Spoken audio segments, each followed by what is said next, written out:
केशव प्रसाद मिश्र का उपन्यास कोहबर की शर्त खंड 3 भाग 1।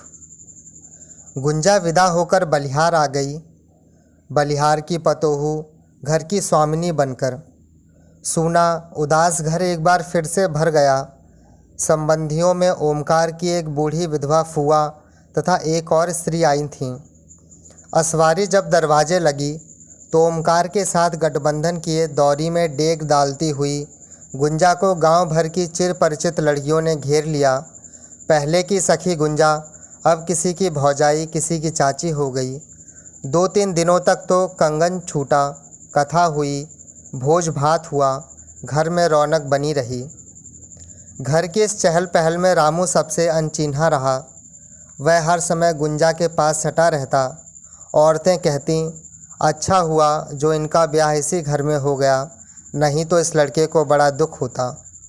लेकिन इस घर की चहल पहल को चंदन नहीं देख पाया। मड़वे में चोट लगा अंगूठा पक गया था। दवा करते रहने पर भी उसमें सूजन आ गई थी, दर्द बढ़ गया था। खंड से घर आने में लगभग 5 मिनट लगते थे। इतनी देर तक लंगड़ाकर चलना चंदन के वश की बात न थी, इसलिए वह खंड में ही पड़ा रहता, वहीं नहाता, घर से खाना आता, वहीं खा भी लेता। ब्याह में न्योते पर आए हुए 2-3 आदमी ही रह गए थे। बारात लौटे आज 5वां दिन था। खंड के आगे कुएं के बीच वाली परती में रात को सबकी खाटें बिछती थीं।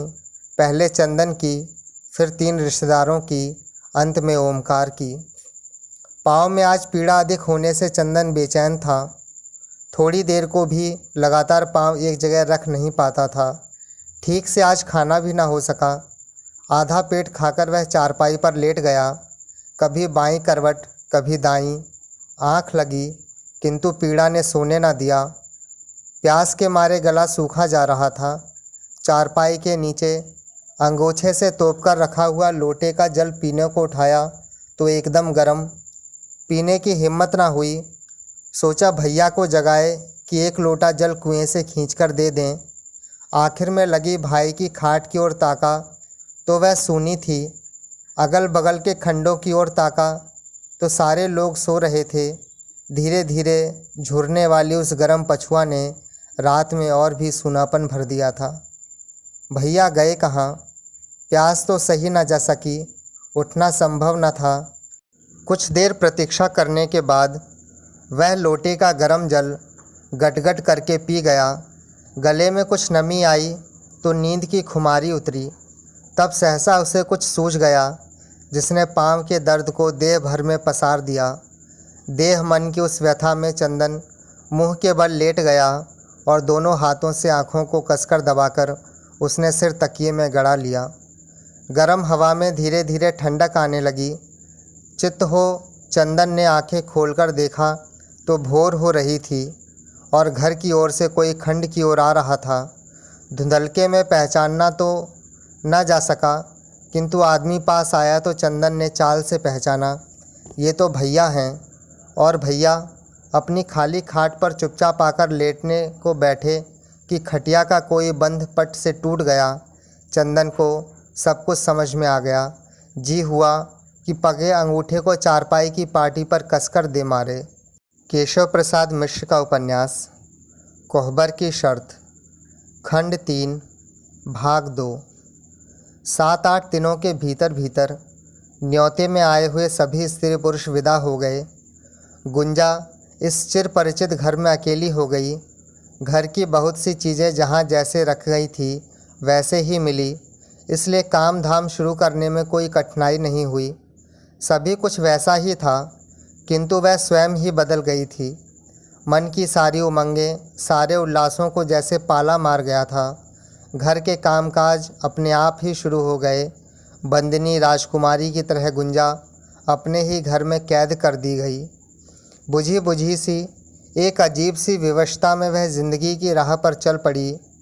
सुहाग रात को ओमकार ने पूछा, घर तो जाना चिन्हा है, लेकिन उदास क्यों हो? पति की बगल में चारपाई पर बैठी हुई गुंजा एकाएक भरभराकर रो पड़ी। रोकने की बहुत कोशिश के बावजूद आंसू टपटपा ही गए। मेरा तो ब्याह करने का मन ही नहीं था गुंजा, लेकिन रामू का मुंह देख बस ना चला। सोचा तुमसे अधिक रामू के लिए उसका अपना कौन होगा। घर तुम्हारा देखा सुना था, इसलिए और भी मैं झुक गया। यह भी सोचा बाद में अगर ब्याह करना ही पड़ा तो कौन जाने कैसी लड़की मिले। गुंजा को जैसे किसी विषैले नाग ने सूंघ लिया। वह ऊपर से नीचे तक कांप गई। फूल सी खिली कोमल देह एकदम स्याह झांवर हो गई। देह पसीने से तर हो गई। बैठी बैठी गुंजा खाट पर ढह गई। ओमकार घबरा गया, मुंह पर पानी के छींटे दिए और खड़े होकर भरपूर शक्ति से उसकी देह पर हवा करने लगा। 5-7 मिनट के बाद गुंजा ने आंखें खोली। मुंह एकदम पीला हो गया था, हथेली एकदम सफ़ेद, जैसे किसी ने सुई लगाकर हाथ का रक्त खींच लिया हो। कुछ स्वस्थ हुई तो ओमकार ने पूछा, क्या बात है? पता नहीं, जैसे चक्कर आ गया। पहले भी कभी ऐसा हुआ था? हाँ, एक बार चौबे छपरा में हुआ था। ब्याह के दिन जिस समय शगुन उठा था, घर में बैठी थी। तुम्हारे नाम का जैसे ही शगुन उठा के लगा, मेरी देह में जैसे कोई कुछ निकलकर भाग चला। आँखों के आगे अंधेरा छा गया। दूसरी बार आज हुआ है। ओमकार किसी गहरी चिंता में डूब गया। चंदन का अंगूठा कैसा है? गुंजा ने पूछा। अभी तो वैसा ही है, पक जाने से पीड़ा हो गई है। मैंने कहा कि घर ही चलकर रहो, लेकिन वह तैयार नहीं हुआ। बोला बहुत असुविधा होगी। गुंजा चुप लगा गई। भोर होने से पहले ही ओमकार घर से निकल आया और अपनी चारपाई पर लेट गया। बाहर स्वच्छ ठंडी बयार लगी थी, किंतु उसे नींद नहीं आई। एक अजीब सी मानसिक बेचैनी होने लगी। करवट घूमकर देखा तो चंदन अपनी खाट पर बैठकर चुपचाप पूरब की ओर ताक रहा था। केशव प्रसाद मिश्र का उपन्यास कोहबर की शर्त, खंड 3, भाग 3। चंदन का पैर ठीक होने में लगभग 10 दिन लग गए, किंतु इन 10 दिनों में गुंजा के 10 कर्म हो गए। वह छटपटाकर रह गई, कब चंदन घर में आए कि वह देखे। ओमकार के हाथ खाना भेजती तो तड़प कर रह जाती। रामू कुछ कुछ बोलने लगा था। चंदन उससे बातें करता, खाने के बारे में, दूध के बारे में, सोने के बारे में। रामू एक एक बात गुंजा से कहता। जब ना कहता तो गुंजा खोद खोद कर पूछती। सवेरे ओमकार दाना भूसी लेने गया तो उसने गुंजा को बता दिया कि आज चंदन यहीं खाना खाने आएगा। तो गुंजा की खुशी का ठिकाना ना रहा। बड़ी रुचि से चंदन को भाने वाली चीज़ें बनाई। समय से 1 घंटा पहले ही भोजन तैयार कर लीप पोत कर पीढ़े रख पति और देवर के आने की प्रतीक्षा करने लगी। चंदन नहा धोकर ओमकार की प्रतीक्षा में खंड के आगे नीम के पेड़ तले बैठ गया। ओमकार कहीं से लौटा तो चंदन को बैठा देख बोला, तुम बैठे क्यों हो? रामू के साथ जाकर खा क्यों नहीं आते? मुझे तो थोड़ी देर लगेगी। अभी तो मुझे भी भूख नहीं लगी है। नहा धो लो, साथ ही चलेंगे। रामू मुझसे तो चलेगा भी नहीं। अंगूठे पर जोर पड़ता है तो दुखने लगता है। ओमकार चंदन का मुंह देखने लगा। हाँ, मैं ठीक कह रहा हूँ। मुझे अभी भूख नहीं लगी है। जाओ नहा धो लो, चंदन ने भाई से फिर कहा। ओमकार नहाने धोने में जुट गया। किवाड़ बजे। गुंजा बिजली की फुर्ती से उठकर झांकने लगी। आंगन का आदमी रसोई घर के दालान से ही दिखने लगता था। गुंजा ने देखा, आगे बाप के कंधे पर रामू, पीछे साध साध कर पैर रखते हुए चंदन आ रहा था। क्षण भर को गुंजा देखती ही रह गई। ओमकार और चंदन रसोई घर के आगे वाली दालान में पहुंच गए। पक्के चबूतरे पर पैर धोने के लिए 2 लोटों में पानी रखकर गुंजा झुककर चंदन का अंगूठा देखने लगी। चंदन को लगा उसकी आंखें मुंद जाएंगी। वह दीवार का सहारा ले खड़ा हो गया। गुंजा चंदन का अंगूठा पकड़कर अच्छी तरह देखने लगी। अब भी दुखता है? गुंजा ने पूछा। ऐसे नहीं, दबाने से दुखता है। और पैर धोकर वह पास वाले पीढ़े पर बैठ गया। अरे तुम उधर वाले चौड़े पीढ़े पर बैठो, यह तो पतला है, इस पर मैं बैठूंगा, ओमकार ने कहा। एक ही बात है, अब तो बैठ गया, चंदन बोला। बैठ गए तो क्या, उठो, आराम से बैठकर खाओ। ओमकार ने चंदन की बाँह पकड़कर उठा दिया। विवशता में चंदन वहीं गुंजा के पास वाले पीढ़े पर बैठ गया। आंख गड़ाए चंदन चुपचाप खाने लगा। खाते समय थाली में कोई चीज़ घटने पर चंदन कभी मांगता नहीं था। गुंजा इसकी आदत जानती थी। आज खाते खाते एकाएक तरकारी की मांग कर बैठा। अरे चंदन, आज क्या हुआ? नई बात? ओमकार ने मुस्कुराते हुए कहा। कुछ भी नहीं हुआ। चंदन चुपचाप खाने लगा। गुंजा ओमकार की आंख बचाकर रह रहकर चंदन को ताक लेती थी, किंतु एक बार भी चंदन ने सिर उठाकर गुंजा की ओर नहीं देखा। खाया और हाथ धोकर भाई के पीछे पीछे खंड की ओर निकल गया। दोनों के बाहर होते ही गुंजा ने चंदन की जूठी थाली में खाना परोसा और खाने लगी। धीरे धीरे चबा चबाकर स्वाद लेते हुए मन की गंगा अनायास ही बहने लगी। बलिहार, चौबे छपरा, सोना का जल, करैल माटी का ताल सब पट गए। जब तक अंगूठे का घाव था, चंदन निश्चिंत होकर खाट और खंड तक सीमित था। अब चलने फिरने लायक हुआ तो उसके सामने एक समस्या आ खड़ी हुई। घर जाने पर वह और भी संकोच में पड़ गया। आखिर वह गुंजा को अब क्या कहकर पुकारे? भाई ओमकार के साथ में रहता तो रामू के माध्यम से वह गुंजा से कुछ मंगा लेता, लेकिन अकेले रहने पर, वैसे अकेले आने में वह प्राय कतराता रहता। बहुत लाचारी में अकेले आना ही पड़ता, तो जल्दी से जल्दी वह बाहर भाग जाने की ताक में लगा रहता। गुंजा देखती, समझती, किंतु चुपचाप मुंह बंद किए 10-15 दिन तक सहती रही। भीतर ही भीतर सुलगती रही, कलपती रही। एक दिन ओमकार को कहीं जाना था, सो उसने कुछ जल्दी नहा धोकर भोजन कर लिया। बाद में रामू के साथ चंदन पहुंचा। निकसार का द्वार तो खुला था, किंतु चौके में पहुंचने के लिए जिस घर से होकर जाना पड़ता था, उसका द्वार जानबूझकर गुंजा ने बंद कर दिया था। आज पहली बार ऐसा हुआ था। चंदन ठिठक गया। रामू से बोला, पुकार मौसी। अपनी तोतली आवाज़ में रामू ने एक दो बार मौसी मौसी की आवाज़ लगाई, किंतु कोई उत्तर न मिला। फिर चंदन ने जंजीर खटखटाया, उसका भी कोई असर न हुआ। हार कर उसने पुकारा, भौजी। चंदन की बोली समाप्त हुई नहीं कि खड़ाक से दरवाज़ा खुल गया। चौखट के बाहर चंदन और भीतर खड़ी गुंजा एक दूसरे को ताकने लगे। गुंजा चंदन को अपराधी की भांति देख रही थी। चंदन सिर झुकाए आगे बढ़ने को राह पाने की प्रतीक्षा में खड़ा रहा। गुंजा एकाएक हट गई। चंदन आगे बढ़ गया। बाल्टी में पानी लाई, पैर धोने लगा तो गुंजा लपक कर उसका पैर पकड़कर धोने को बैठ गई। चंदन ने झटके से पैर खींचना चाहा, किंतु गुंजा की पकड़ ऐसी थी कि पैर छूट न सका। चंदन ने झुककर गुंजा के दोनों हाथ पकड़े और उससे पैर छुड़ाते हुए बोला, नहीं नहीं, अब पैर न छुओ, अब तो तुम बड़ी हो गई हो भौजाई। एकाएक कितना बदल जाओगे चंदन। भगवान ने तो मारा ही, अब तुम भी चोट करोगे। जब भगवान ने ही बदल दिया तो उसके आगे हम कहाँ टिकेंगे भौजी। सुनो चंदन। गुंजा आहत होकर बोली, मेरी एक विनय सुनो। विनय सिनय नहीं, जो कहना हो सीधे से कहो। बिना भौजी कहे भी तो काम चल सकता है। चंदन ने कोई उत्तर नहीं दिया। गुंजा थाली परसने के लिए रसोई घर में चली गई। चंदन खाने लगा। गुंजा पास में बैठकर पंखा झलने लगी। रामू खेलते खेलते चंदन के बगल में सो गया था। इसे हटा के खटिया पर सुला दो, वह बोला। गुंजा रामू को खाट पर सुलाकर लौटी तो चंदन ने तरकारी मांगी। पहले तो खाते समय अपने से कुछ भी नहीं मांगते थे, अब क्या मुझ पर इतना विश्वास उठ गया है? नहीं नहीं, ये बात नहीं है।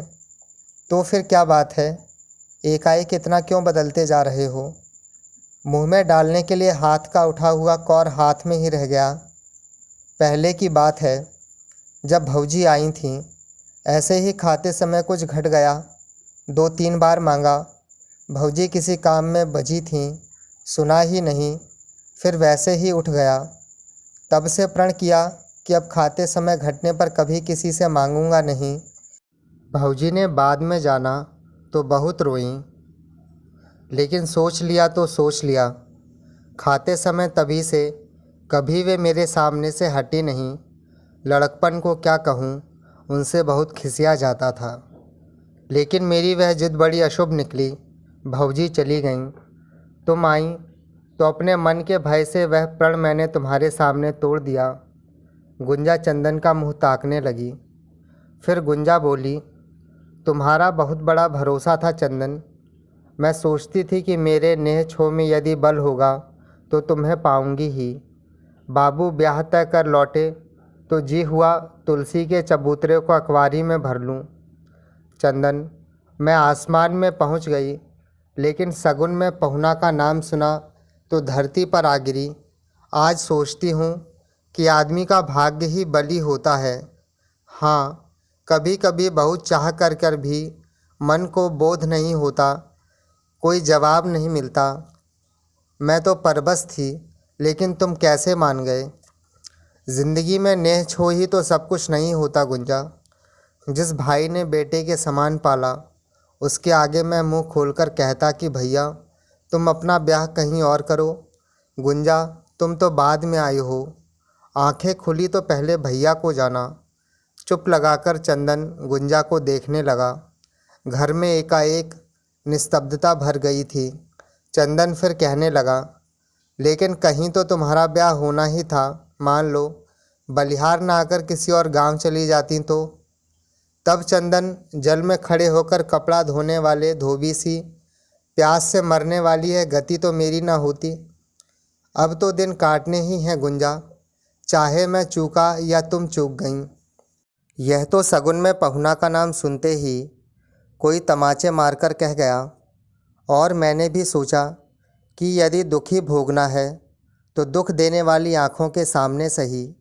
गुंजा की सारी पीड़ा आँखों में उभर आई। जीने के लिए हजार बहाने होते हैं, लेकिन मरने के लिए एक भाई धर्मराज थे, जिन्होंने दूसरे भाइयों का ख्याल न करके द्रौपदी को जुए के दांव पर लगा दिया। और एक भाई तुम हो। तुम्हें तो मैं धर्मराज से भी बड़ा मानती हूँ। फिर एक लंबी सांस खींचकर गुंजा बोली, और यह बात तो भूलना ही पड़ेगा। कल को तुम्हारा ब्याह होगा, बहू आएगी, घर गृहस्थी में समा जाओगे, फिर कौन किसको याद आएगा। केशव प्रसाद मिश्र का उपन्यास कोहबर की शर्त, खंड 3, भाग 4। कुंवारी गुंजा के सपने देखने वाला चंदन कुछ और था। ब्याह तय हो जाने के बाद गुंजा के बलिहार आ जाने तक वह कुछ और हो गया था। गुंजा का ब्याह ओमकार के साथ तय होते ही मन की सारी करुणा और आंसू एक साथ ही चंदन पी गया। भीतर से आग सुलगती थी, ऊपर से चंदन पानी के छींटे मार मार कर उसे दबाता जाता था। किंतु उस आग को दबाने के प्रयास में उठने वाला धुआं देह की रग रग में भरता गया। चंदन भीतर भीतर ही झुलसने लगा। भरे हुए मुंह की हिरन सी हरदम मुस्कुराती हुई आँखों के नीचे कालापन छाने लगा। शेर की तरह तनी हुई छाती भीतर को दब गई। चंदन अपराधी की तरह नीची नज़र किए हुए प्राय झुककर चलने लगा। आरंभ में देह मन दोनों पर प्रतिक्रिया हुई थी। उसने चंदन के मन में एक नशा भर दिया था। सब कुछ भूलकर अपने को ऊपर से पत्थर बना वह भाई के ब्याह में जुट गया था। और अब सारी पीड़ा, सारा दुख, घोर मानसिक असंतुलन के बावजूद गरल पिए हुए शंकर की तरह चंदन अपने को नए सिरे से तैयार करने लगा। पैर का घाव अच्छा हो जाने पर अगम अथाह सागर सा चंदन पहली बार जब गुंजा के सामने पड़ा तो बड़ी मजबूती से कसा हुआ धीरज का बंधन एकाएक ही तड़ से टूट गया। गुंजा की आरत आँखों ने चंदन को दागना आरंभ कर दिया। गुंजा ने चंदन को अपराधी ठहरा दिया। जो कुछ हुआ था सबका जिम्मेदार चंदन ने बिना किसी विरोध के अपने को दोषी मान लिया, और वह तब से भीतर बाहर और भी छटपटाने लगा। लू के थपेड़ों से गाछ की तरह सूखने लगा, भीतर भीतर ही घुटने लगा। आषाढ़ लग गया था। लोग भदई बोने की तैयारी करने लगे। बैसाख जेठ की तपन के बाद प्रतीक्षित आषाढ़ की बूंदें चंदन के तप्त मन को तनिक भी ठंडक न पहुंचा सकी। उसने ज़बरदस्ती अपने को खेती के कामों में लगाया। बुवाई के दिनों में खाने पीने में ऐसे ही देर सबेर होती है। चंदन और भी लापरवाह हो गया। उसकी लापरवाही पर ओमकार झुंझलाता डांटता, किंतु चंदन भाई की हर बात बिना किसी उत्तर या सफाई के सिर माथे पर ओढ़ लेता। भदई तो किसी तरह बो दी गई, किंतु इन 2-3 महीनों में चंदन के बदले हुए स्वास्थ्य से ओमकार चिंतित हो उठा। चंदन ने घर में आना जाना कम कर दिया था। पहले भाई के साथ ही दोनों जून खाने की ऐसी आदत थी कि समय पर यदि चंदन खंड में ना रहता तो ओमकार प्रतीक्षा करता, ओमकार न रहता तो चंदन रुक जाता। यह समझौता अजीब सी कड़ियों में गुंथा हुआ था, पर अब इसकी एक कड़ी अनायास ही टूट जाती थी। चंदन प्राय भोजन के बाद खंड में ना रहता, ओमकार अकेले खा जाता। दिन में दोपहर की बेला ढल जाती, गुंजा चंदन की प्रतीक्षा में बिना खाए पिए बैठी रहती। ओमकार ने गुंजा को कई बार टोका था, किंतु गुंजा पर इसका कोई असर नहीं हुआ। देर सबेर जब चंदन के मन में आता, घर चला आता। गुंजा चुपचाप परस देती। चंदन बिना कुछ बोले खाकर पश्चिम की बारी में निकल जाता। गुंजा, ओमकार, चंदन तीनों के तीनों एक ही मार से पस्त होकर जैसे भरा गए थे। घर की खुशी एक अजीब सी खामोशी धारण करती जा रही थी। ब्याह के 2-3 महीनों में ही ओमकार घर की इस बदली परिस्थिति से गहरी चिंता में डूबने लगा था। अपना दोष अच्छी तरह समझ लेने के बाद भी उसने सोचा था कि समय के साथ गुंजा और चंदन का मन घर के कामकाज में लग जाएगा, पीछे का सब कुछ भूल बिसर जाएगा। गुंजा से उसे संतोष हो चला था, किंतु चंदन था जो बुझती आग में रह रहकर जैसे घी डाल देता था। गुंजा बुझ बुझकर सुलग जाती थी। उड़ने वाले रंगों से बने चित्र की भांति गुंजा का छींचता हुआ चेहरा और चंदन के अबोध उतरे निर्दोष मुंह का भाव देख ओमकार भीतर ही भीतर मथकर रह जाता। परिवार के भविष्य की बात सोच सोचकर वह मन ही मन कांप जाता। केशव प्रसाद मिश्र का उपन्यास कोहबर की शर्त, खंड 3, भाग 5। गांव के पश्चिम आम के बड़े बगीचे में 5-7 नेटुओं के घर थे। उन्हीं में से एक नेटुए की बेटी थी बाला। गोरा रंग, भूरे बाल, देह पर धप धप सफ़ेद साड़ी। गुंजा को गोदना गोदने आई थी। चंदन आंगन में बैठकर दाना चबा रहा था। बाला आंगन में चली आई। सिर पर की छोटी सी दौरी उतार चंदन से थोड़ी दूर बैठकर उसने पुकारा, बहुरिया। चंदन ने पीछे मुड़कर देखा, कौन है रे? बाला हंसने लगी। गांव के आदमी को भी नहीं चीनते, बाहर भी जब सिर नवा के चलते हो तो चीन्होगे कैसे? चंदन बाला के मुंह की ओर भटर भटर ताकता ही रह गया। तभी रामू भीतर से आंगन में आया। चंदन ने उससे कहा, जा भीतर से मौसी को बुला ला, कोई आया है। और तुम क्या कहते हो? बाला ने उसी भाव से पूछा। क्या कहती है? कभी सुनना चाहोगे तो सब बता दूंगी। तब भीतर से गुंजा निकल आई। उसे देखते ही बोली, अरे बहुरिया, ये तुम्हारे देवर हैं? एकदम भोले बाबा, गांव के लोगों को भी नहीं चीनते। तुम्हारी बड़ी बहन को भी हमने ही गोदना गोदा था। छोटी बहन के लिए कहाँ मर गई थी, न जाने कितनी बार कहला भेजा। हमारे घर किसी ने भी नहीं कहा, हम तो दौड़ के आते। कई बार तो इन्हीं से कहा। इनकी बात छोड़िए बहुरिया, ये क्या किसी को खोजेंगे? इनकी राह में अगर रुपए की थैली रख दो तो 20 डग पहले से ही आंखें मूंद कर चलेंगे। आँख खुलेगी तब जब थैली पीछे छूट जाएगी या कोई दूसरा उठा लेगा। बाला खिलखिलाकर हंस पड़ी। आओ बैठो, गोदना गोद दूँ। और बाला दौरी में से सुई और बाह पर लगाने वाला मसाला निकालने लगी। 1 कटोरी पानी, 1.25 रुपया और 1.25 सेर आखत लेती आओ। बाला ने कहा। घर ही उठा के ना दे दें? ऐसे क्यों नहीं कहती? चंदन बोला। चलो चलो, तुम क्या दोगे? तुम्हारा घर जब होगा तो कहना। अभी भौजाई के हाथ की रोटी खाओ। फिर फौरन ही बात बदलकर बोली, कौन ढेर मांग लिया? साध सोहिला की भौजाई, 1.25 रुपया मांगा तो बिगड़ गए। बहुरिया की गोदाई 5 रुपये होती है, तुमसे भी लूँगी। चल चल, पहले गोदना गोद, तब रुपए पैसे की बात करना। गुंजा बाला के सामने बैठकर बाँह फैलाती हुई बोली। बाला ने गुंजा की कलाई पकड़ी और एक बार चंदन की ओर ताक के बोली, तो कहो क्या गोदूं? फूल पत्ती बना दूं या मलिकार का नाम लिखवाओगी? आजकल तो घर घर में नाम लिखवाने का चलन बढ़ रहा है। मन हो तो देवर से बाँह पर नाम लिखवा दो तो उसी पर गोद दूं। नहीं नहीं, हमें नाम फाम नहीं लिखवाना है, एक छोटा सा फूल काट के सगुन कर दो बस। तो जाओ, कहो देवर से कि थोड़ी देर को बाँह थाम ले। बाला ने कहा तो गुंजा ने चंदन की ओर ताका। नहीं नहीं, ये सब मुझसे ना होगा, तुम लोग आपस में कर लो। चलो चलो, बाला बोली। अब कोई हरज नहीं, इसी भाव से तो यह गति हुई।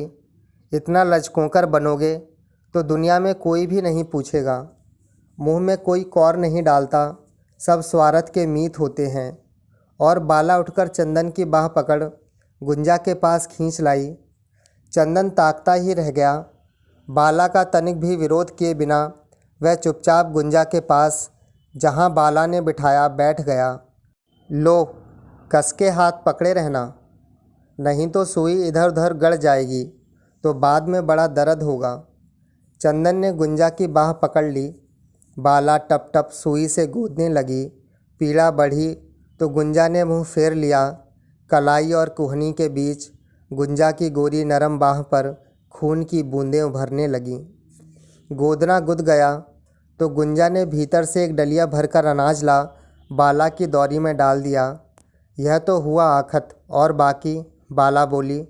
ले बाकी। चंदन ने जेब से 1.25 रुपया निकालकर बाला के हाथ पर रख दिया। बाला चंदन का मुंह ताकने लगी। खुशी से दिया है ना कि मन मार के? बाला बोली। चाहे जैसे दिया, तूने मांगा, तेरी बात रख दी। अब जल्दी से दौरी उठा और रास्ता नाप। सिर पर दौरी रखती हुई बाला ने चंदन को कुछ अजीब ढंग से देखा। चलने को मुड़ी तो चंदन बोला, गोदती है गोदना, लेकिन साड़ी पहने है बगुला की पाँख जैसी। और चलते चलते बाला बोली, एक खरीद के पहना देते तो बात की शोभा बढ़ती। और वह बाहर निकल गई। बाला बाहर तो निकल गई, लेकिन चंदन के गले में जैसे कमंद का एक छोर लपेट गई। बीन के स्वर पर मोहने वाले सर्प के कान में सम्मोहन का मधुर राग भर गई। मानसिक तनाव में जकड़े मन को कुछ ढील मिली। चंदन सुगबुगाया। ऊपर मुँह कर बयार में दूर से तैरकर आने वाली किसी फूल की प्यारी गंध सूंघने का प्रयत्न करने लगा। केशव प्रसाद मिश्र का उपन्यास कोहबर की शर्त, खंड 3, भाग 6। और तब से चंदन पश्चिम की बारी में अक्सर चक्कर लगाने लगा। जब भी वह इधर आता, बाला किसी न किसी बहाने उससे मिल ही जाती।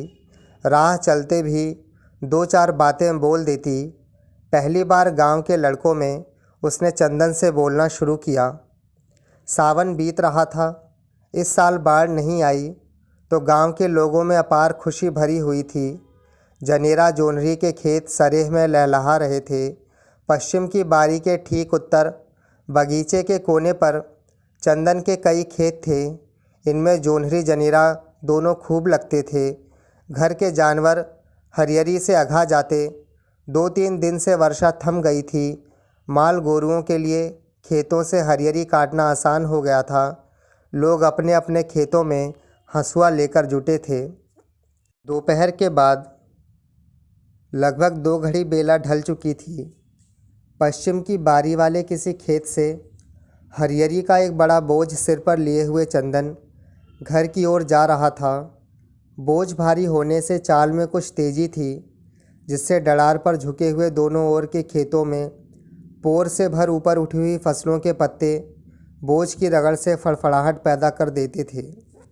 अपने खेत से लगभग 3 खेत निकल जाने पर बड़ी सी खांची लिए बाला दूब के टपके बीन रही थी।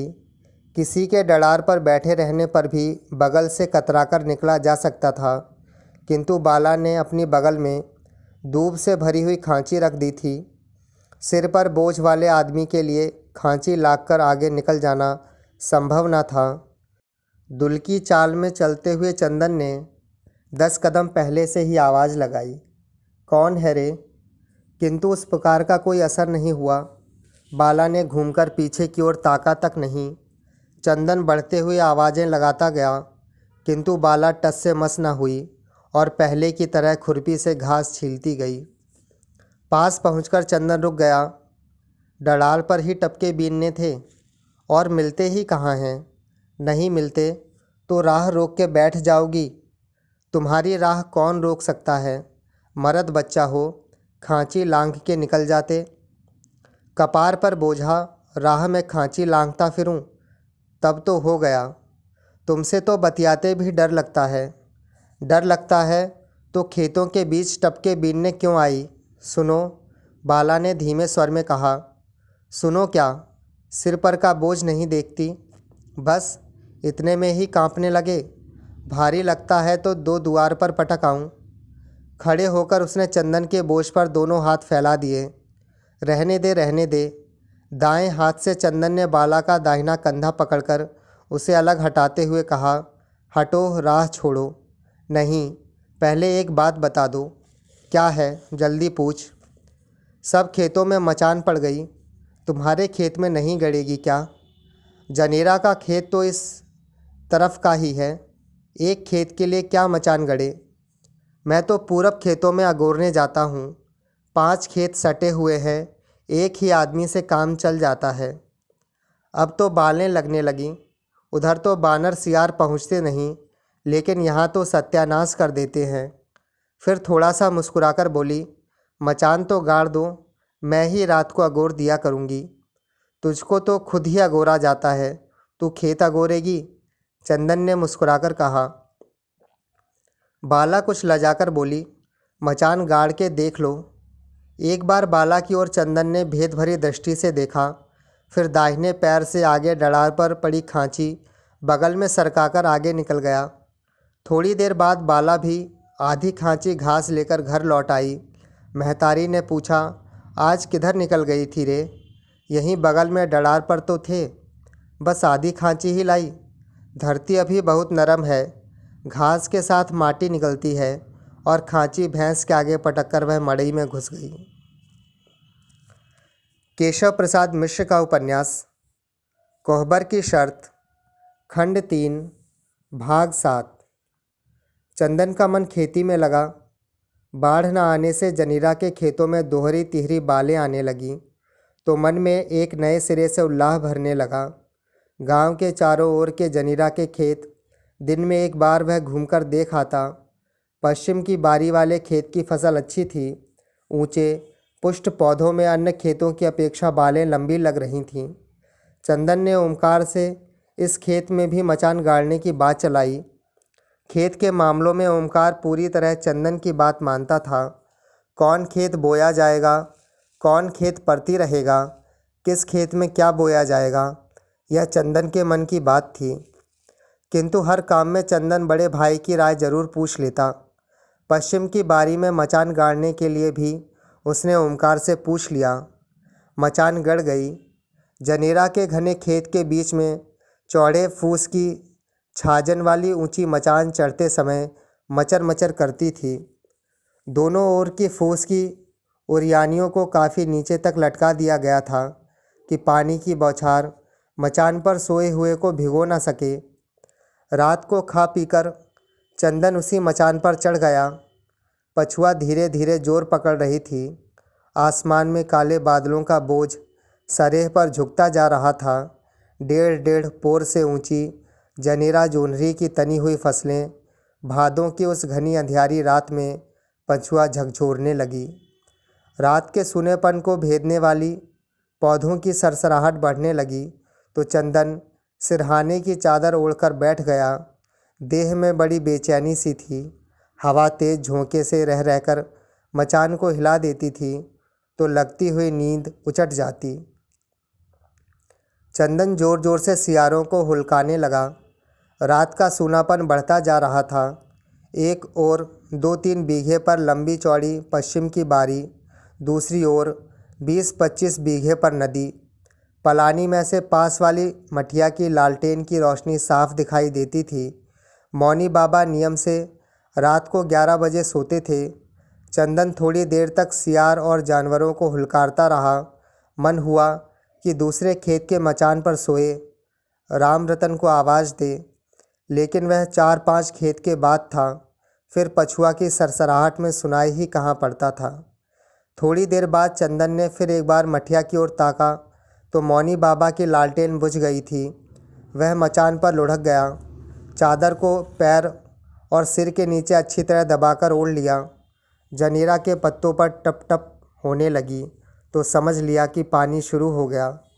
सोए सोए मचान के बाहर हाथ निकाला तो पानी की बड़ी बड़ी बूंदों से हथेली में जैसे चोट लगने लगी। एकाएक मचान मचमचाने लगी।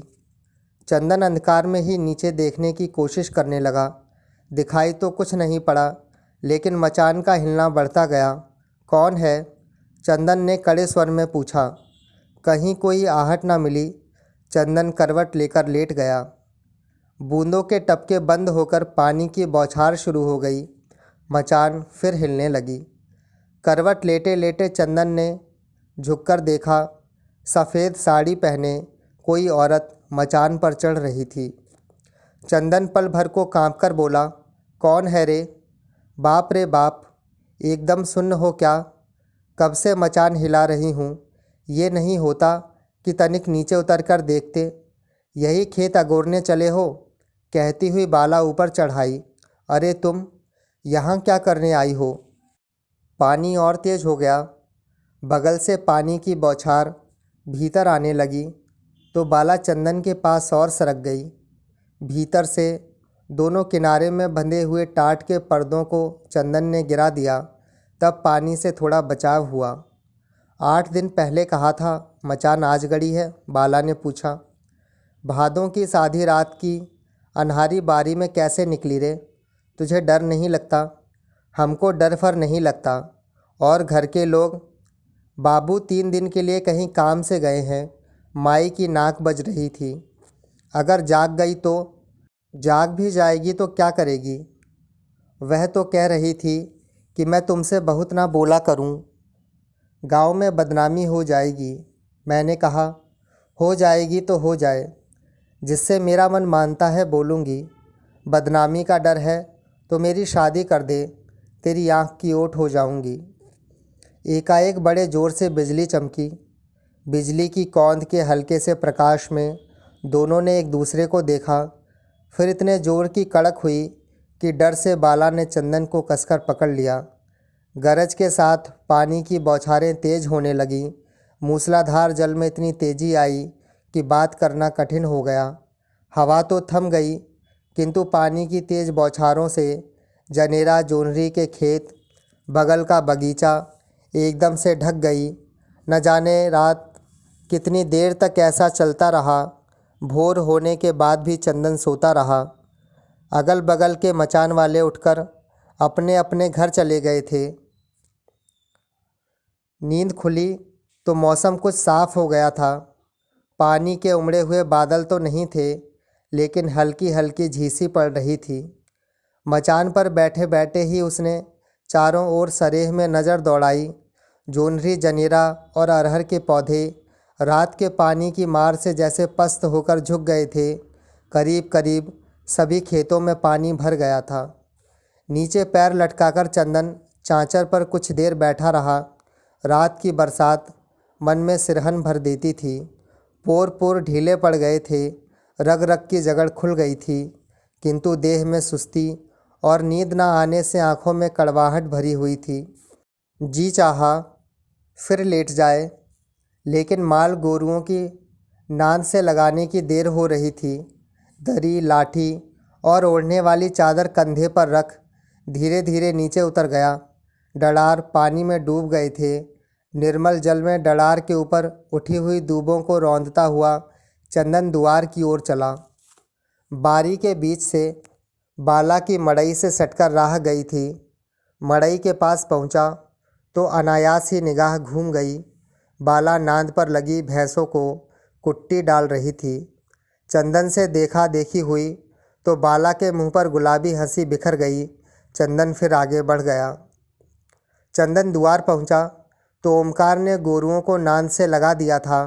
लाठी दरी रखकर वह भूसी और जूठ ले जाने घर चला गया। घर पहुंचते ही गुंजा ने टोक दिया, आज तो देर हो गई, आँख लग गई थी क्या? हाँ, चंदन ने धीमे स्वर में कहा। बहुत धीरे से बोल रहे हो, आंखें तो चढ़ी हुई हैं, नींद नहीं आई क्या? आती भी कैसे? रात का पानी बाप रे, बचे की भीग गए थे, एकदम सराबोर। चंदन ठठाकर हंस पड़ा। लाओ भूसी दाना दो, हाथ मुंह धोके अभी द्वार से पलटता हूँ, बड़ी भूख लगी है, कोई बढ़िया चीज़ बना के रखे रहना। दाना भूसी देती हुई गुंजा उसका मुंह निहारती रही। ब्याह के बाद आज पहली बार वह खुलकर बोला था, अपने की तरह आत्मीयता दिखाकर। चंदन दूध लेकर लौटा तो जलपान तैयार था।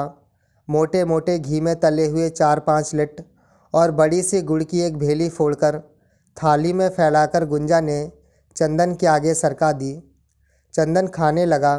गुंजा ने सारा दूध औटने के लिए कढ़ाई में डाल दिया। चारों लिट्टियाँ खाकर कटोरे भर गरम दूध पेट में उतार गया तो पीछे के खंभे से पीठ टिकाकर चंदन बोला, अब जाके देह में जान आई है। क्यों, आज क्या बात है? अब तक बेजान कैसे हो गए थे? देह ही तो है, डूबती उतराती रहती है। गुंजा के मुंह को ध्यान से देखते हुए चंदन बोला। चंदन के इस चितवन में गुंजा ने कुछ नयापन पाया, कोई भेद भरी दृष्टि। एक अजीब से जिज्ञासु भाव से वह चंदन को देखती हुई बोली, आज क्या बात है? कुछ नहीं, तुमने पूछा तो वैसे ही कह दिया था। सकल पदारथ यही जग माही, कर्महीन नर पावत नाही। अब मेरी कौन कौन बात जानोगी? थोड़े दिनों में मेरा ब्याह होगा, मेरी औरत आएगी, मैं पूरा गृहस्थ बन जाऊंगा। फिर मुझ में नया क्या रह जाएगा? कभी रहा भी नहीं। जो था उसका मोल भाव करने वाला हाट उठ जाने के बाद आया। और चंदन उठकर चला आया। गुंजा वैसे ही मुंह ताकती रही। उसके बाद से भादों की प्रत्येक रात चंदन ने पश्चिम की बारी वाले जनेरा के खेत की मचान पर ही काटी। केशव प्रसाद मिश्र का उपन्यास कोहबर की शर्त, खंड 3, भाग 8। जनेरा की बालें पकने लगीं तो रात में सियार और बंदर खेत पर अधिक चोट मारने लगे। रात में अब सोने को कम मिलता, अगोरवाई में जागना अधिक पड़ता। चंदन ने बाला को मचान पर रोज़ रोज़ आने से मना किया। आखिर ऐसा कब तक चलेगा रे? जब तक चलता है चलने दो चंदन, लेकिन कुछ तो लोकलाज। लोकलाज तुम अपनी देखो चंदन, अपनी चिंता मुझको है। मैं तो जब तक खेत नहीं कटता मचान पर आऊँगा ही, लेकिन तुझे तो अपने महतारी बाप का डर। बाला मुँह बिचकाकर बोली, ये मेरा बाप नहीं है चंदन, और ना इसको अपनी महतारी मानती हूँ। क्या? हाँ, इस आदमी की खातिर इस औरत ने मेरे बाप को जहर दे दिया था। इसकी कोख से जन्म लिया तो बाप के बाद मैं बेसहारा जाती कहाँ। बहुत नहीं, 7-8 साल की बात है। फिर ऐसे लोगों से मैं डरूं क्यों? जो मेरे मन को भाता है, चाहे जैसे हो, पा लेती हूँ। दुनिया में कौन किसका होता है, सबको अपने अपने भाग के हिसाब से नाचना पड़ता है। आज 3 साल से तुमको देख रही हूँ, लेकिन तुम्हें तो गुंजा के अलावा दुनिया में कुछ दिखाई नहीं देता। आखिर क्या मिला तुमको चंदन? जिसकी चीज़ थी उसके पास गई और तुम टुकुर टुकुर ताकते ही रह गए। ज़रूरत से अधिक मुंह बंद रखने से यही होता है। लेकिन ऐसे कब तक चलेगा? चंदन ने पूछा। जब तक चलता है चलेगा। जब तक तुम्हारा ब्याह नहीं होगा, बलिहार में रहूँगी। ब्याह कर लोगे तो मैं भी किसी का हाथ पकड़ कहीं बस जाऊँगी।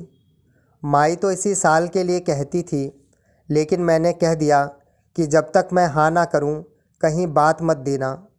चक्कर तो अच्छे अच्छे नेटुए के बेटे मारते हैं चंदन, लेकिन पहले जन्म का इतना लगाव तुम्हारे साथ था तो बाला कहाँ जाती। चाहकर भी चंदन बाला से मिलना जुलना रोक ना पाया। यद्यपि इस मिलने जुलने में दोनों बेहद सावधानी बरतते, किंतु बात ओमकार के कान तक पहुंच ही गई। 2-4 दिन तक ओमकार पतियाता रहा। उसके बाद बहुत सोच विचार करके उसने गुंजा के आगे बात चलाई। गुंजा को कोई विशेष अचरज ना हुआ और न उत्तर में वह ओमकार से कुछ बोल ही सकी। तो ओमकार बोला, कुछ कहती नहीं हो? मेरे कहने ना कहने से क्या होगा? घर के मालिक तुम हो, हानि लाभ तुम सोचो। जैसे तुम मर्द बच्चा हो वैसे ही तो वह भी है। देख सुन के सोचता हूँ कि अब के लगन में उसका ब्याह कर देना चाहिए। मुझसे पूछते हो जैसे मेरी कोई कुंवारी बहन बची है। ओमकार मुस्कुराते हुए बोला, होती भी तो बिना चंदन की राय के इस घर में ना ले आते। उसी समय बाहर से चंदन आ गया। ओमकार ने बात की दिशा बदल दी। गुंजा गेहूं फटकने में लग गई।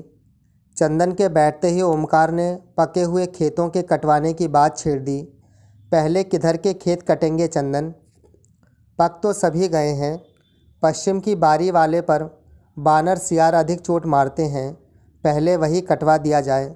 वैसे तुम्हारी मर्जी। हमारी मर्जी की बात नहीं है चंदन।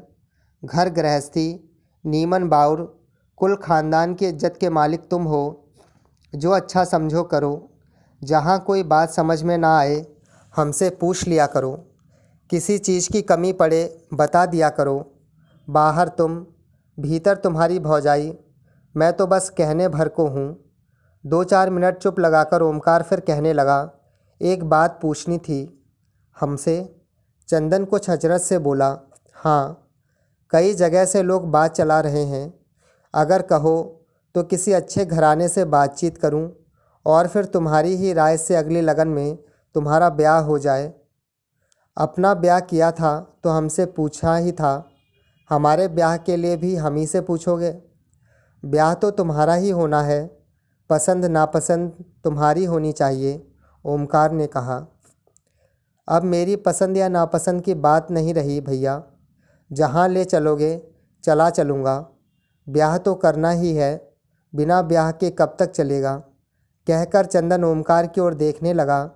गुंजा ने फटकना बंद कर दिया था। चंदन की चितवन का सामना ओमकार न कर सका।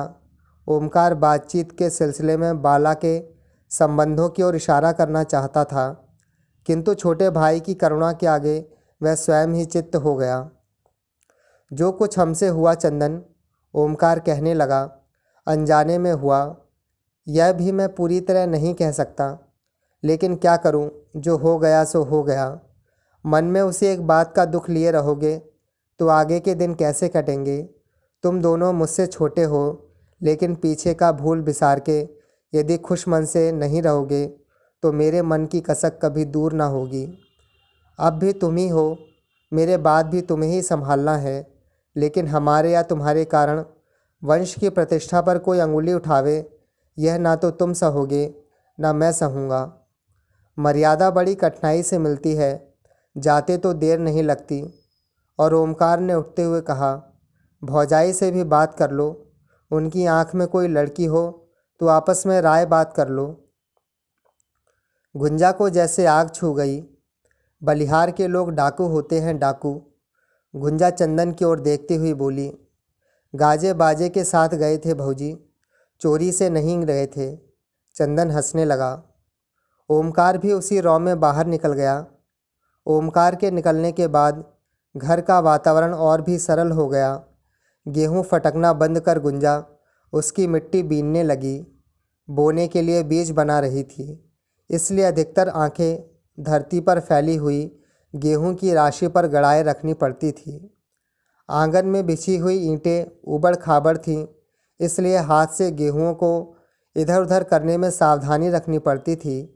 आगे के गल्ले में से दोनों हाथों से गेहूं अपने पास खींचती हुई गुंजा बोली, तो आजकल किधर के खेत में सोते हो? आज तक कभी गुंजा ने उस ढंग से प्रश्न नहीं किया था। इससे चंदन थोड़ा सा सावधान हुआ और सतर्क हो शरारत भरी आंखों से गुंजा की ओर देखते हुए बोला, क्या कहा? गुंजा चंदन की ओर देखती हुई बोली, आजकल किस खेत में सोते हो? अपने राम के लिए कहीं पलंग सेज तो नहीं है?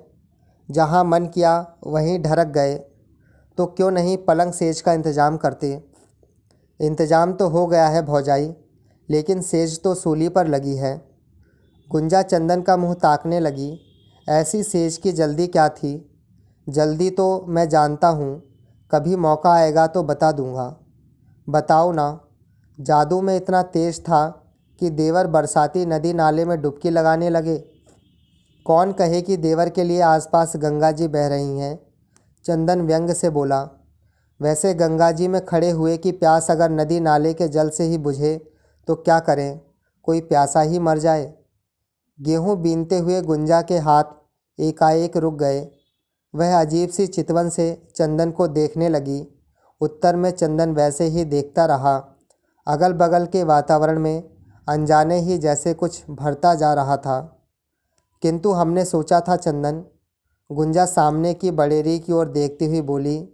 देह तो अपने काबू में ना रही, लेकिन मन तो। जिसकी देह चली जाती है उसका मन भी चला जाता है गुंजा।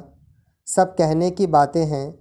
जिस देह के कारण भाई भाई पर संदेह करे, उस देह के पीछे मन को बांधे रखने से बाघ बन की रक्षा कैसे होगी? जैसे तपते हुए लाल छड़ से कोई दाग दे। गुंजा तिलमिला उठी। क्या कहा? एक ही रास्ता रह गया था गुंजा। या तो मैं घर छोड़ के चला जाता, सो तुम्हें छोड़कर जाना मेरे बस की बात ना थी, और नहीं, यहाँ रहना था। तो भैया के मन का संदेह मिटाने के लिए पश्चिम की बारी वाली मचान पर लगातार कुछ दिन तक रात में खेत अगोरने के अलावा और कोई चारा नहीं था। मैं चाहता था कि भैया इसे जान जाएं, कम से कम तुम पर तो किसी प्रकार उनके मन में मैल ना आवे। मेरे आगे कोई दूसरा उपाय रह नहीं गया था गुंजा। चंदन। गुंजा भीतर ही भीतर तिलमिला गई। कौन जाने, चंदन आहत हो बोला, आगे कभी और क्या क्या भोगना है। लेकिन तुम्हारा मुंह देखता हूँ तो मुंह से निकलने वाली बात को कोई हाथ रख के बंद कर देता है। कभी कभी सोचता हूँ कि अगर तुम्हारी ब्याह किसी और गांव में हो गया होता तो क्या होता। हारे थके याद आती है तो मन में फिर भी संतोष होता है कि भौजाई ही बन के सही इस घर में आँखों के सामने तो हो। चुप लगाकर चंदन ने सामने से दृष्टि हटाकर गुंजा की ओर देखा तो पाया उसकी आँखों की धार बह रही है। आंसू गालों से ढरककर आगे के आंचल पर टप टप गिरते जा रहे हैं और गेहूं की बिखरी राशि में आंखें गड़ाए क्षितिज में वह कहीं दूर देख रही है। और तुम चाहती हो कि मेरा ब्याह तुम्हारे गांव की सखी सरला से हो जाए? चंदन उसी टूटी रौ में कहने लगा। हमारी तुम्हारी बातें उससे छिपी नहीं हैं। कल को वह तुम्हारी देवरानी बन के आएगी, 2 दिन बाद घर की मालकिन बनना चाहेगी, खटपट होगी, बाँट बखेर का सवाल उठेगा, इस आंगन में बंटवारे की दीवार खिंचेगी, तब ना तुम रोक पाओगी ना मैं। फिर क्या होगा? तो क्या मेरे कारण ब्याह नहीं करोगे? ब्याह नहीं करूँगा तो इस घर में इस तरह कब तक रह पाऊँगा, लेकिन तुम्हारे गांव में नहीं। जवार में बहुत सी लड़कियां हैं, किसी भी गांव में मेरा ब्याह हो सकता है। गुंजा वैसे ही बडेरी की ओर ताकती रही। चुप लगा चंदन गुंजा से कुछ सुनने की प्रतीक्षा करने लगा।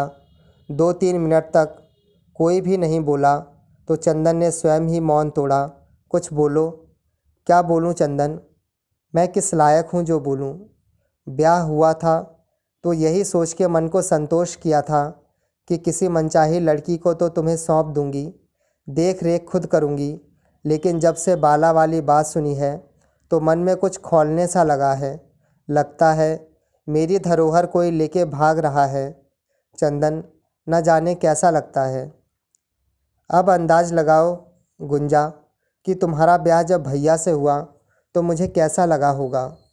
तब से आज तक मैं कैसे रहता आया हूँ, और आज थोड़ी भूख प्यास लगी तो।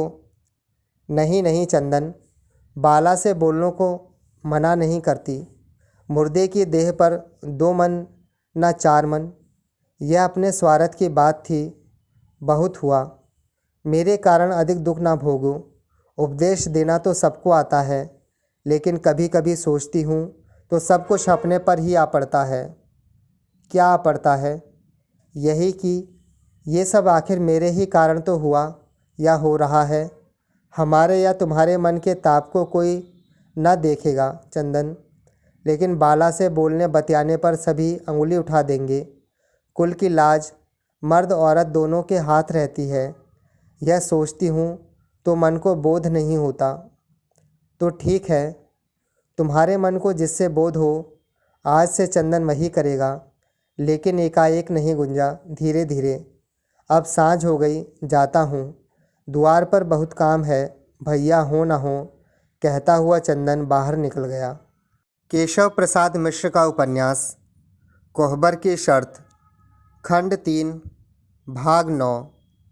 जनेरा की कटाई खत्म हो गई। जोन्हरी और अरहर खेतों में ही पकने के लिए छोड़ दी गई। जिन खेतों में केवल जनेरा था उन्हें जोत दिया गया। खूंटियाँ उखाड़कर खेत में हाल बनने को छोड़ दिया गया। कुछ दिन ठहरकर दूसरा जोत और ऊपर से हिंगाई। ढेलों के फूट जाने से खेत की माटी चिकनी और मुलायम हो गई। कतिकी के लिए खेत तैयार होने लगे। कछार का पानी सोना में उतर गया था। किनारे की धरती सूखकर कुटकुर हो गई थी, जिस पर किनारे किनारे की चिकनी पगडंडी निकल गई। पैदल आने जाने की राह एकदम खुल गई। पश्चिम की बारी। चंदन के छोटे बड़े 7 खेत पड़ते थे। ओमकार की राय न थी कि इनमें जनेरा बोया जाए, क्योंकि यदि बाढ़ आई तो सारी फसल बह जाती है।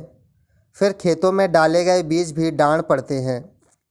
किंतु चंदन ने अपनी राय में सब में जनेरा बो दिया। इस वर्ष बाढ़ न आई। जनेरा की दोहरी तीहरी बालों से खेत लद गए। गांव ऊपर। इस वर्ष चंदन के घर जनेरा आया। खेतों में ही ढाठा के बोझ बांध बांध कर खड़े कर दिए गए। चंदन दूसरे खेतों की जुताई में लगा था। बाढ़ में बहकर आई हुई गंगा जी की चिकनी मिट्टी खेतों को बहुत उपजाऊ बना देती थी। बाढ़ के आने से लोगों को भदई की फसल तो मिल जाती थी, लेकिन रबी के लिए खेती में जी जान से मेहनत करनी पड़ती थी। हाल बनाने के लिए एक एक खेत को 2-2, 3-3 बार जोतना और हिंगाना पड़ता था। कभी कभी खेतों में दीमक भी लगने लगती थी, इसलिए लोगों को और भी सतर्क रहना पड़ता था। फुर्सत पा चंदन पश्चिम की बारी के खेतों में रखे हुए सूखे ढाठा के बोझ देखने आया तो देखा कि करीब करीब हर बोझ में नीचे से दीमक लग रही है। 2 महीनों की माल गोरुओं की खुराक दीमक बर्बाद कर रही थी। लगभग 150 बोझे यदि हटाए न गए तो देखते देखते पूरी तरह दीमक छाप लेगी। सांझ हो चली थी। चंदन बोझ ढुआने के लिए गांव में आदमी ढूंढने निकला। गांव के सारे बनिहार खेतों की जुताई में लगे थे। चंदन ने ओमकार से कहा। ओमकार चंदन को लेकर स्वयं ही खेत से बोझ ले आने चला। पश्चिम की बारी आया तो बाला का बाप पचीसा अपनी पलानी के आगे बैठकर जनेरा का टटका लावा खा रहा था। आगे आगे ओमकार, पीछे पीछे चंदन, दोनों सिरों पर गमछा का फेंटा। कहाँ चले राम लक्ष्मण? बैठे बैठे चालीसा ने पूछा। जहाँ जाते हैं वहाँ चलोगे? चंदन ने भाई के पहले ही उत्तर दिया।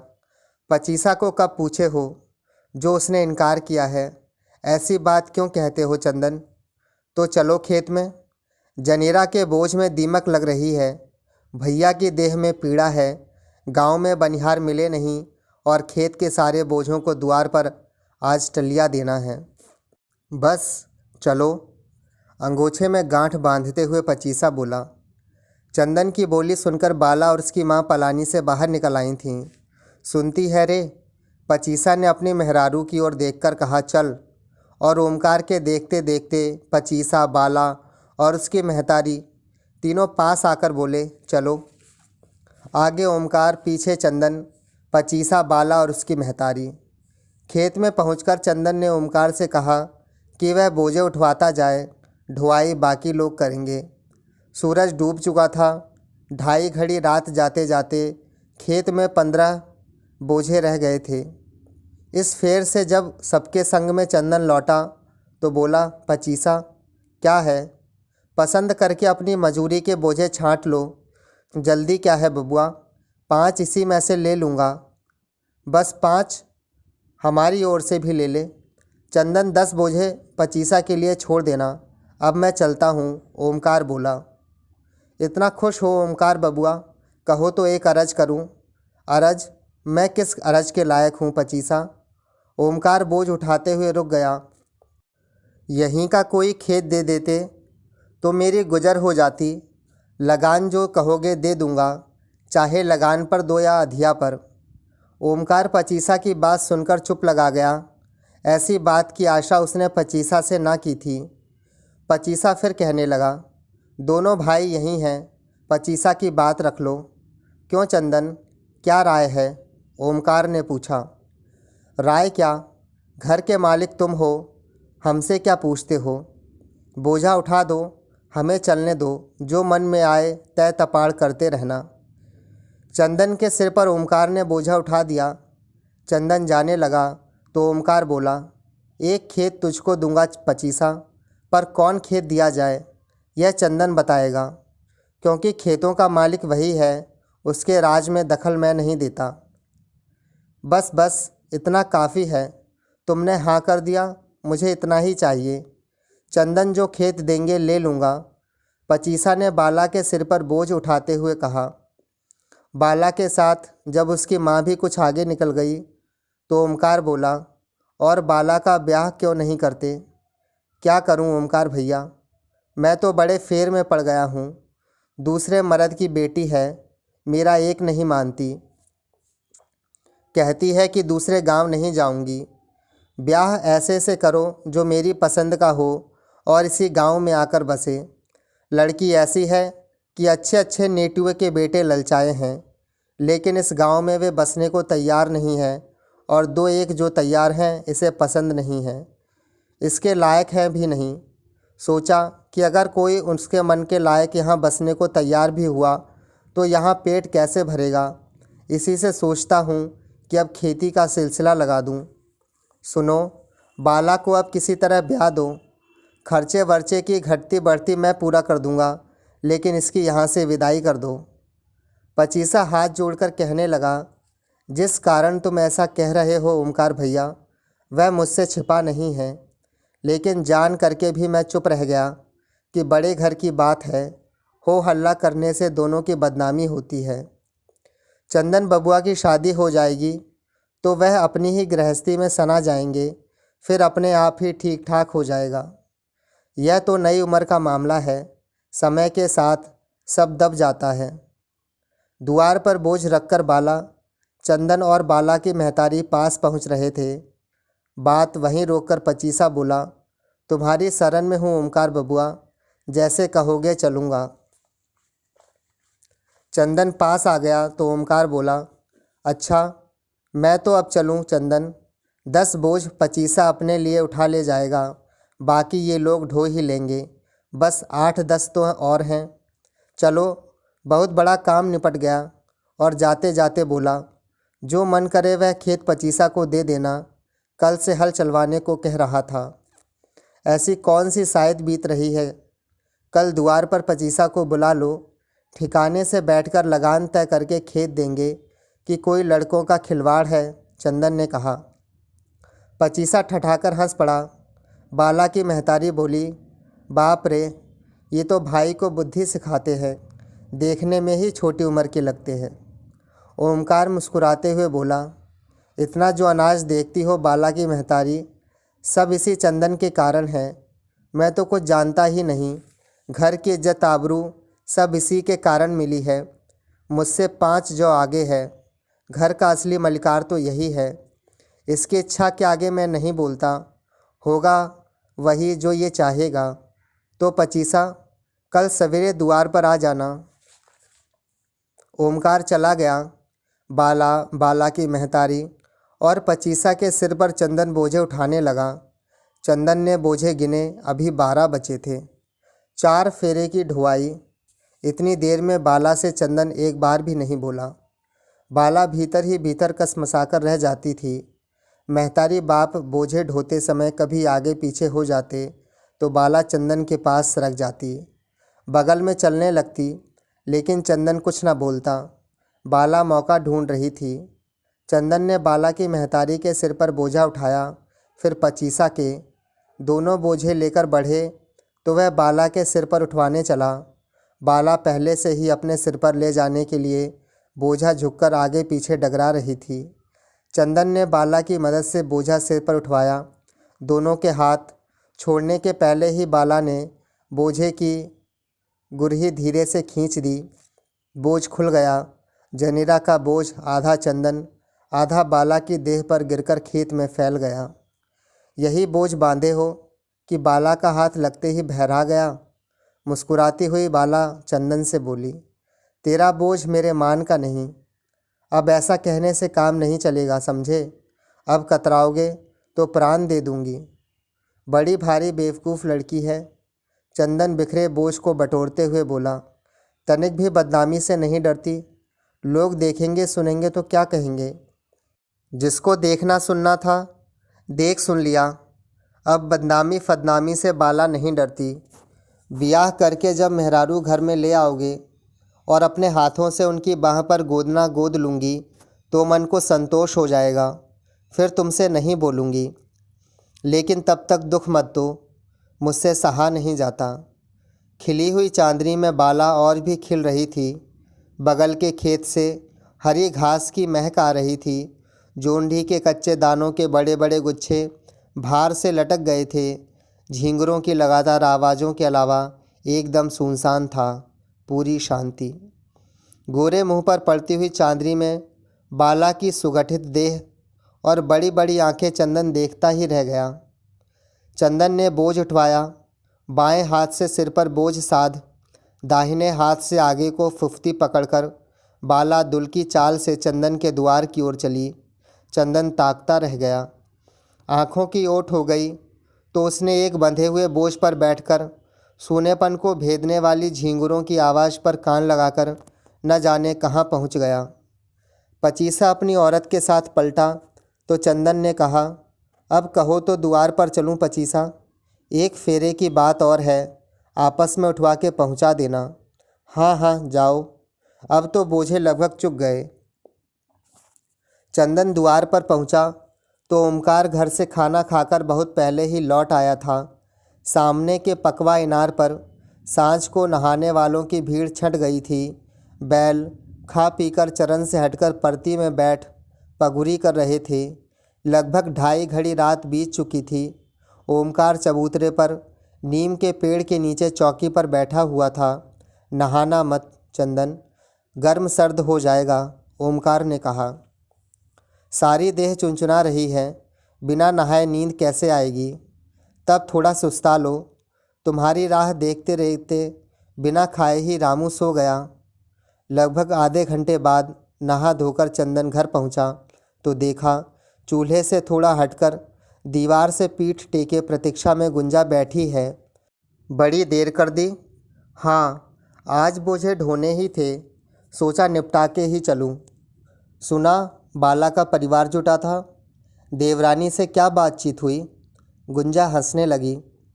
चंदन गुंजा का मुंह ताकने लगा। बिना कुछ बोले क्षण भर में वैसे ही खड़ा रहा तो चूल्हे के पास बैठती हुई गुंजा ने बगल में चंदन को बैठने के लिए पीढ़ा सरका दिया। बैठो। और चूल्हे में लकड़ी डाल उसे फूंक मार सुलगाने लगी। आग जब लहक गई तो तावा रखती हुई बोली, क्या हुआ, आज इतने चुप क्यों हो? चंदन की ज़िंदगी में चुप्पी के अलावा और कुछ नहीं है गुंजा। भूख लगी है, रोटी दो। गुंजा रोटी सेकने लगी। चंदन चुपचाप खाने लगा। केशव प्रसाद मिश्र का उपन्यास कोहबर की शर्त, खंड 3, भाग 10। घर के खाने भर को रख लेने के बाद चंदन ने 500 रुपये का जनेरा बेचा। रामगढ़ के 3 बनिए आकर तौला ले गए। जिस दिन अनाज बिका उसी दिन ओमकार किसी मुकदमे की तारीख में बलिया गया था। 500 रुपये जब चंदन ने गुंजा के हाथ में रखे तो बोली, यह क्या? जनेरा बिका है तो मैं क्या करूं? अपने पास रख लो। नहीं नहीं, भैया आवे तो उन्हीं को दे देना।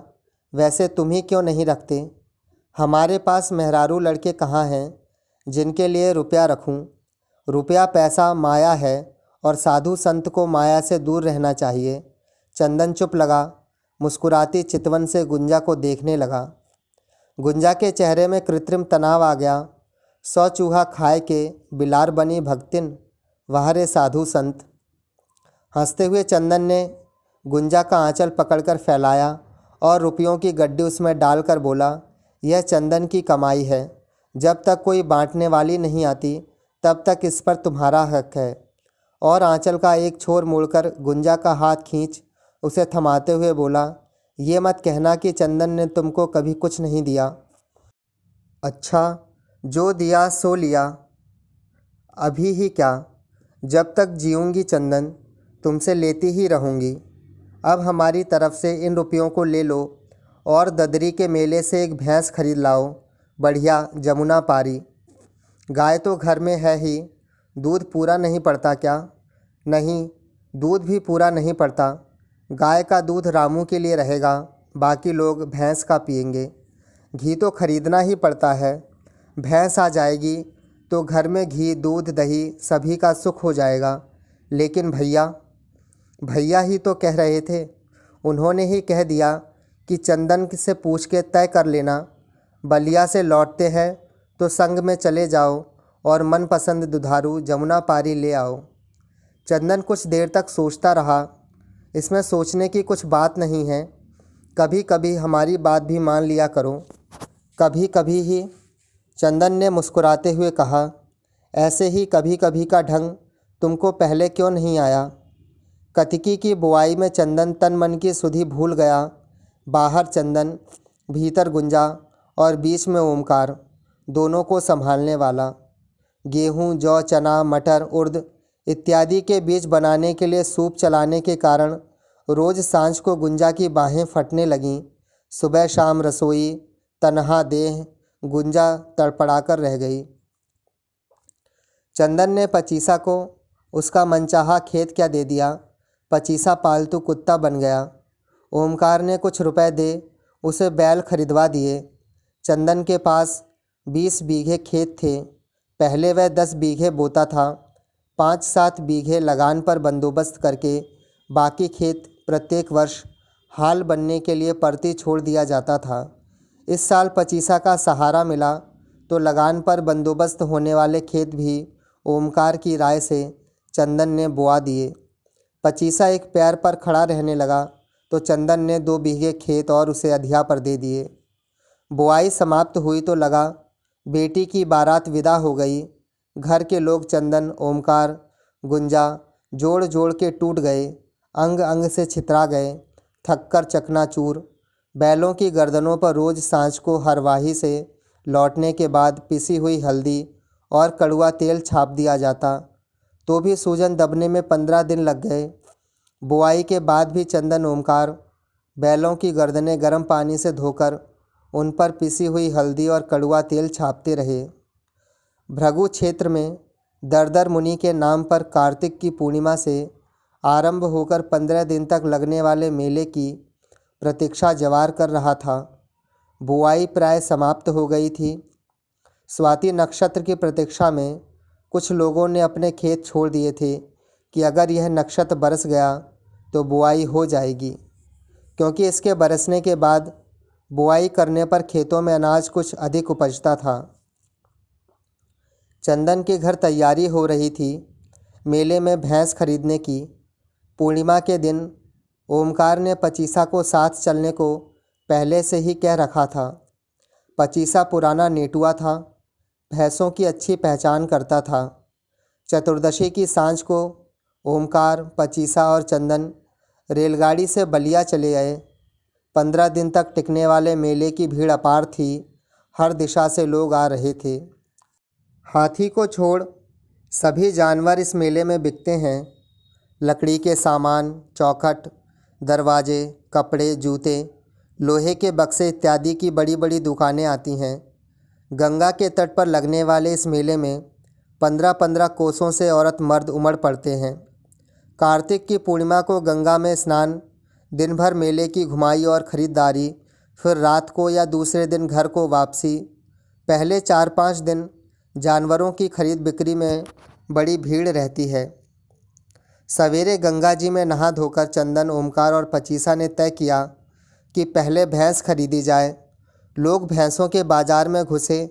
एक से एक बढ़िया नस्ल की भैंसें, गोल मुड़े हुए सींगों में तेल पुता हुआ, गर्दन में कौड़ियों की माला और घंटियां टुनटुनाती हुईं, 5-7 लंबी लंबी कतारों में खड़ी थीं। हर भैंस के आगे अपनी मोटरी गठरी के साथ बेचने वाले, आगे आगे पचीसा, पीछे पीछे ओमकार और चंदन भैंस पसंद करने लगे।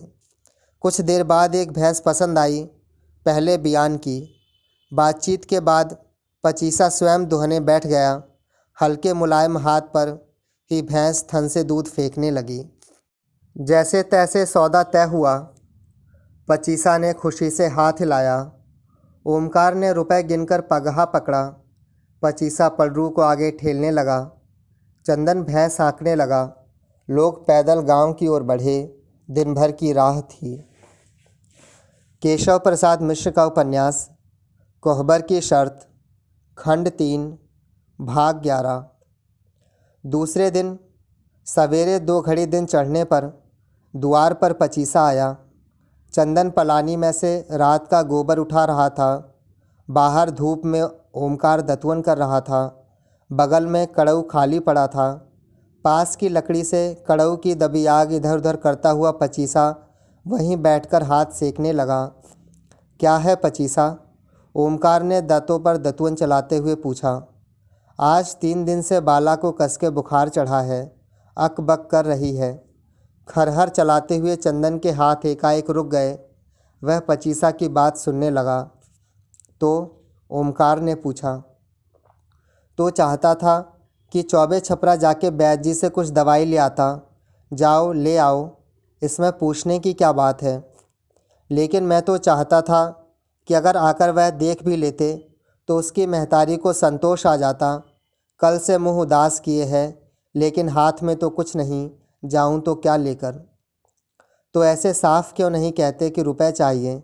कितने चाहिए? अभी 10 दो। ठीक है, मैं रुपए दे देता हूँ। दवाई जाकर ले आओ। वैद्य जी से कह दोगे तो वह भी आ जाएंगे। आओ चलो, घर चल रहा हूँ, वहीं रुपए ले लेना। ओमकार के पीछे पीछे पचीसा घर चला तो चंदन के मन में कुछ छटपटाहट सी होने लगी। आँखों के सामने बार बार बाला ही आ जाती थी।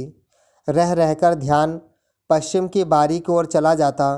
बहुत चाहा कि काम में मन लगाए, लेकिन मन बेकाबू हो गया। चरण पर गोरुओं को हटाकर अलग धूप में बांधा। फिर पकवा इनार के पत्थर पर गणासी की धार तेज करने लगा। ओमकार जलपान करके घर लौट आया। आते ही चंदन पर बिगड़ा। आज दतवन कुल्ला नहीं होगा क्या? बेर सबेर का कुछ ध्यान है? गणासी पिजोने की कौन जल्दी है? उठो, दतवन करके घर जाओ। ओमकार ने चंदन के हाथ से गणासी ले ली। पलानी में दतवन खोस दिया है, जाके ले लो। रामू से थोड़ा तेल भिजवा देना, आज घाम में तेल लगाने को मन करता है। मुंह धोकर जलपान करके जब घर पहुंचा तो गुंजा मुस्कुराने लगी। तुम्हारी बुलाहट है। कहाँ? चंदन भेद भरी चितवन से बोला। बस समझ लो। बताओ भी तो। लो, पहले जलपान कर लो, बताती हूँ। गुंजा चंदन के आगे एक कटोरी में तीसी के 2 लड्डू रखती हुई बोली। ऊँट के मुंह में जीरा? इतने से क्या होगा? सब एक दिन में ही ख़त्म कर दोगे क्या? तो ले जाओ यह भी। खाली 1 लोटा जल दे दो, जलपान हो जाएगा। गुंजा बिगड़ गई। तुम तो हैरान करके रख देते हो। एक दिन अगर सवेरे कुछ खाने को ना मिले तो मेरी आफत कर दोगे, और घर में कुछ बनाऊंगी तो भस्मासुर की तरह एक ही दिन में चट करने के फेर में। हमको क्या, मैं सब ले आके रख देती हूँ। गुंजा झमकर मुड़ी तो चंदन ने लपक कर उसका आंचल पकड़ लिया। जरा सी बात में खिसिया जाती हो। आंचल अपनी सास का पकड़ना। गुंजा मुस्कुराती हुई बोली। 1 लड्डू मुंह में रखते हुए चंदन बोला। एक और ला दो। भीतर से 2 लड्डू लाकर कटोरी में रखती हुई गुंजा बोली। देवरानी बीमार हैं, देखने गए कि नहीं? बक बक ना किया करो। चंदन खाते हुए बोला। हंसी नहीं करती।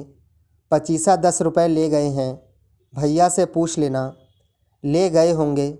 रामू से कड़वा तेल भिजवा दो। भैया ने मांगा है, मैं एक काम से जा रहा हूँ। और घर से बाहर निकला। पहले तो चंदन खंड की ओर बढ़ा, फिर वापस मुड़कर दूसरी गली पकड़ ली। राह में एक दो जगह रुककर पश्चिम की बारी की ओर बढ़ा। गढ़ा पार किया, शिवाला डांक गया, फिर बगीचे में।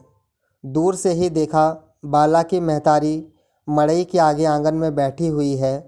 पास पहुँचते पहुँचते वह उठकर भीतर चली गई।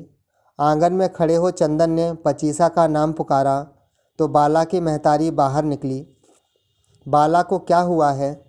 भले आ गए। ऐसा तेज बुखार चढ़ा है कि उसे सुधी भी नहीं, बस कभी कभी तुम्हारा नाम दोहरा देती है। आओ ना, जरा भीतर चल के देख लो। चंदन भीतर पहुंचा तो बाला चादर से मुंह तोपकर चित्त लेटी थी। महतारी के द्वार पर से ही आवाज़ लगाई, मुंह खोल रही, चंदन आए हैं। चंदन का नाम सुनते ही मुंह पर से बाला ने चादर हटा दी। गोरा चेहरा तमतमाया हुआ, एकदम लाल, बड़ी बड़ी आँखों में खींचे हुए डोरे, अस्त व्यस्त बाल। बाला कुछ बोली नहीं, चंदन का मुंह निहारती रही। ज्वर से तपते हुए चेहरे में पल भर को चैन आ गया। चंदन ने झुककर उसका मुंह देखकर पूछा, तुम्हारे गाल पर दाने कैसे हैं? दाने? कैसे दाने? होंगे कुछ, बाला बोली। चंदन ने उसकी माँ को बुलाया। मुंह पर दाने का नाम सुन जैसे उसे झटका लगा, वह गौर से बाला का मुंह देखने लगी। गाल, ललाट, गर्दन पर छोटे छोटे दाने। चंदन, बाहर निकलो, इसे माता निकली है। इसका बाप मिले तो मना कर देना कि दवा के लिए न जाए। वह तो रुपए लेकर चले गए। चंदन बाहर निकल आया। मन में भय भर गया, लेकिन चुपचाप वह द्वार पर चला आया। दूसरे दिन पचीसा से ही जाना कि बाला को बड़ी माता निकली हैं। बहुत जोर का चढ़ाव है, रोम रोम में दाने निकल आए हैं। चंदन न जाने क्या क्या सोचता रहा। रह रहकर बाला की बड़ी बड़ी आँखें, गोरा मुँह, घुंघराले बाल और बगुले की पंख सी धप धप सफ़ेद साड़ी याद आती है, तो कभी ज्वर में डूबा हुआ लाल तमतमाया चेहरा। गाल और ललाट पर माता के बड़े बड़े दाने। अब न जाने क्या हाल होगा। चंदन अपने को किसी काम में ज़बरदस्ती लगा देता। बीमारी बाला के घर ही तक सीमित न रही, गांव में प्रवेश कर गई। धीरे धीरे लोगों के बीमार पड़ने की सूचना मिलने लगी। माता का प्रकोप बढ़ने लगा। गांव भय से कांप उठा। केशव प्रसाद मिश्र का उपन्यास कोहबर की शर्त, खंड 3, भाग 12। पूस का जाड़ा शुरू हुआ था, किंतु जाड़े की गुलाबी धूप में एक अजीब सी उदासी छाई रहती। जामुन वाली परती में लोग जुटते, किंतु डरे हुए, पता नहीं कब किसके घर में माता प्रवेश कर जाएं। अब तक लगभग 10 घर पकड़ में आ गए थे। सरेह की फसलें तेज़ी के साथ बढ़ रही थीं, किंतु दिन में सरेह घूमने की जगह लोग माता की पूजा करने में लगे रहते। 10-12 दिन तक लोग आशंका में डूबते रहे। अचानक भोर में खबर फैली कि खिलावन कुर्मी का 10 साल का बेटा मर गया। लोग थरथरा गए। उत्तर टोल में जो आग फैली तो बस चारों ओर दहकने लगी। रोज़ लोग इसी शंका में कान लगाए रहते कि किस टोल से किसके मरने की खबर मिलती है। हर दूसरे तीसरे कोई ना कोई मर जाता। 20-25 दिन के भीतर गांव के छोटे बड़े 15 आदमी मर गए। लोगों के रुदन और चीत्कार से बयार में भी हाहाकार भर गया। गली गली में सूनापन, घर घर के ऊपर मौत की छाया मंडराने लगी। सारा का सारा गांव भयानक दुख और अवसाद में डूब गया। सबके चेहरे भय और शोक से डरकर उतर गए। चंदन घर पहुंचा तो देखा ओमकार रजाई ओढ़कर लेटा हुआ है और सिरहाने पीढ़े पर बैठकर गुंजा उसके सिर में तेल लगा रही है। ओमकार ने सवेरे देह कपार में दर्द की बात कही थी। उसे लेटा देख चंदन का मन कपकपा गया। दर्द कैसा है? दर्द तो कहते हैं वैसा ही है। माथे पर नसें तनी हुई हैं। तुम भी जरा छू के देख लो ना, मुझको इनकी देह गरम लगती है। क्या? चंदन ने कुछ डरकर भाई के ललाट पर हाथ रखा। इनकी देह तो गर्म है। चंदन और गुंजा दोनों ने एक दूसरे को देखा। ओमकार करवट घूमकर बोला, दोनों पैर फट रहे हैं चंदन, रजाई के ऊपर से जरा कड़े हाथों से दबा दे। नहीं नहीं, देह गर्म लगती है, ऐसी हालत में उसे दबवाना नहीं चाहिए। सिर में तेल भी ना लगवाओ। फिर गुंजा की ओर ताक कर बोला, रहने दो, अब तेल ना लगाओ, इनको सो जाने दो। सरेह में ठंड लग गई है, लाओ हाथ धो के दूध की बाल्टियाँ दे दो। गुंजा ने तेल की प्याली ताक पर रख दी और हाथ धोकर चंदन को बाल्टियाँ थमाती हुई बोली, बाहर रामू मिले तो भेज देना और दूध लेके ज़रा जल्दी आ जाना। क्यों? कुछ नहीं, ऐसे ही, तुम आ जाना। चंदन बाल्टियाँ लेकर बाहर तो निकला, लेकिन मन में कोई शंका भर गई। भाई की गर्म देह के कारण मन में एक अजीब सा अनचाहा जैसे डर भरता जा रहा था। उसे बाला का तमतमाया हुआ ज्वर से तप्त चेहरा याद आया और वह जल्दी जल्दी द्वार की ओर डग बढ़ाने लगा। 3 दिन तक ओमकार ज्वर से तप्त पड़ा रहा। आग में तपाए हुए लोहे की तरह देह तपती रही। चंदन और गुंजा दोनों के मन में भीतर ही भीतर एक दहशत भर गई थी, किंतु कोई भी एक दूसरे से कुछ कहता न था। दोनों एक दूसरे की उदासी और उत्साहहीन आंखें देखते रहते। अगल बगल की बूढ़ी औरतें ओमकार को देख गई थीं। ज्वर के लक्षण ठीक नहीं थे। सभी चौथे पाँचवें दिन की प्रतीक्षा कर रही थीं। घर में एकदम सूनापन भर गया था। घर की एक एक चीज़ सरिहा कर रखने वाली गुंजा अपने तन मन की सुधि भूल गई थी। जो चीज़ जहाँ पड़ी थी वहीं पड़ी रह गई। चौथे दिन देह में चेचक के दाने दिखाई पड़ गए। गुंजा कांप गई। बड़ी बूढ़ी औरतों ने जैसे बताया, गुंजा पति की सेवा में जुट गई। दोनों समय नहा धोकर ओमकार की खटिया के नीचे की धरती हाथों से लीप ली। ऐछा हुआ ढेला रख छाक देती, धूप जलाती, घुटनों के बल बैठ असीम प्रार्थना से लिपी धरती पर नाक धरती और तब चारपाई की बगल में धरती पर बैठकर माता की पूजा और प्रार्थना के गीत गाने लगती। निमिया की डार मैया लावेली हिड़लवा की झूमी झूमी ना। इस अकेले कंठ की पुकार में इतनी विनय और दीनता होती कि घर का कोना कोना जैसे साथ देने लगता। घर के जरूरी कामों को जल्दी जल्दी निपटा धुली हुई साड़ी पहन गुंजा बगल में बैठकर पति के मुंह पर आंखें गड़ा प्रार्थना के गीत फिर गाने लगती। और चंदन था जो दिन भर घर और द्वार के बीच जैसे दौड़ा करता। घंटे घंटे पर भाई को देख जाता। सवेरे ताजी नीम की पत्तियाँ और भाई के सिरहाने स्वयं रखता। दोपहर को फिर नीम के पेड़ पर चढ़ता और ताज़ा छरका तोड़ लाता। सवेरे का रखा हुआ छरका मुरझाने न पाए कि उसे बदल दिया। अब देखो तो खाट के पास खिली हुई नीम की पत्तियों वाला टटका छलका हुआ रखा है। किंतु देह पर की गोटियां बढ़ती ही गईं। दूसरे हफ्ते में सारी देह चेचक के बड़े बड़े दानों से भर गई। हाथ, मुंह, पैर में सुई की नोक के बराबर खाली जगह न बची। दानों की भीषण गर्मी से ओमकार छटपटाने लगा। दाने पकने शुरू हो गए तो उनकी टपकन से बेचैनी और छटपटाहट होने लगी। कोई चारा नहीं, कोई वश नहीं।